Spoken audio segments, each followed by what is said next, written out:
Hey friends, if you encounter the error, there's a problem with this drive, scan the drive and fix it now.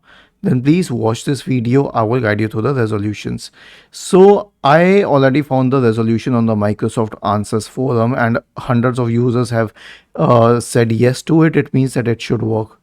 So here's what you have to do. Open the file explorer and go to the problematic drive. Right click on it and select show more options. Click on properties and then you can go to the tools tab, click on check and then click on scan drive. Okay, the second solution is to reinstall the USB controller drivers. So search for device manager in the Windows search bar and open device manager. Expand the list for USB controllers. Right click on USB root hub and then try to update the drivers.